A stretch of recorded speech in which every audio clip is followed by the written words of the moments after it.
কি ভাই, শুনলাম তোর বাড়ি ফাঁকা। হ্যাঁ, তোকে কে বললো? তোর বাবাই ঢোকার সময় বললো। হ্যাঁ, ঘুরতে যাচ্ছে তো বাবা মা 3 দিনের জন্য। তাহলে না না না না, আমি ওসব খাওয়া বাদ দিয়ে দিয়েছি, এখন কিচ্ছু খাই না। কি বলছিস? কি খাওয়া বাদ দিয়ে দিয়েছিস মানে? হ্যাঁ, মদ সিগারেট বিড়ি সব খাওয়া বাদ দিয়ে দিয়েছি, এখন পুরো ডায়েট করছি। ভাই শোন শোন বাবুল, তুই যেটা করছিস এতে তুই অনেকদিন বাঁচবি, তাড়াতাড়ি মরবি না। আমরা তো সব বন্ধুরা মদ সিগারেট বিড়ি গাঁজা খেয়ে তাড়াতাড়ি মরে যাব, তুই একাই থাকবি এই পাপী দুনিয়ায়, করবি কি? তোর কোনো বন্ধু থাকবে না।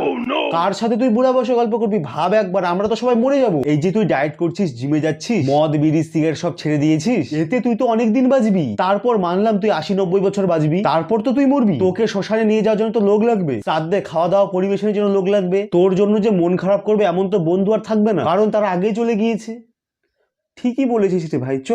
হ্যাঁ, এতক্ষণে তুই একটা মর্দের মতো কথা বললি। তাহলে আমি জলের বোতলগুলো ঠান্ডা করার জন্য ফ্রিজে ভরছি, তুই মদটা নিয়ে আমাদের বাড়িতে বসেই খাবো। সে না হয় নিয়ে আসবো, তোর বাড়িতে কাঁচের গ্লাস আছে তো? হ্যাঁ আছে তো, কি করবি? তার মধ্যে খাবো। না না, কাঁচের গ্লাস যদি একবার ভাঙে যায় আমার মা পিঠে লম্বা করে দিবে। আরে পাগলা, কাঁচের গ্লাসে খাওয়ার মজাই আলাদা। স্টিলের গ্লাস আছে না, তুই প্লাস্টিকের গ্লাস কিনে নিয়ে তাও ভালো। আরে পাগলা, বাড়িতে যখন খাবি তাহলে ভিআইপি ভাবে খানা। কাঁচের গ্লাসই হোক প্লাস্টিকের গ্লাসই হোক, যেটাতেই খাবো সেটাতেই নেশা হবে। এমন তো নয় যে কাঁচের গ্লাসে খেলে বেশি নেশা হবে, প্লাস্টিকের গ্লাসে খেলে বা স্টিলের গ্লাসে খেলে নেশা হবে না। একটা কাঁচের গ্লাস হবে, যার মধ্যে হীরার মতো ছোট ছোট বরফের টুকরা দিব, তার উপরে যখন সোনার মতো অমৃত পড়বে,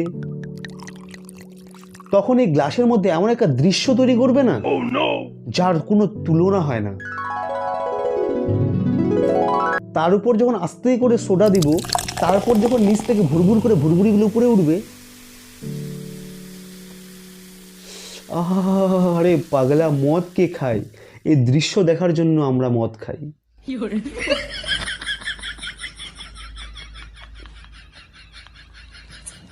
ভাই কি বললি তুই? তুই যা নিয়ে আমি কাঁচের গ্লাসে বের করছি, মার খাই আর যে খাই, আমি কাঁচের গ্লাসেই খাবো। আচ্ছা তাহলে আমি যাচ্ছি, তুই সবকিছু রেডি কর। হ্যাঁ ঠিক আছে, যা। আমি যাচ্ছি মদ আনতে। আর আপনাদের যদি ভিডিওটা ভালো লেগে থাকে অবশ্যই লাইক করুন, আপনাদের মতবাদ কমেন্ট করে জানান। আর যেসব বন্ধুরা মদ খায় বা মদ ছাড়তে চায় তাদেরকে অবশ্যই ভিডিওটা শেয়ার করুন, আর চ্যানেলটাকে অবশ্যই সাবস্ক্রাইব করুন।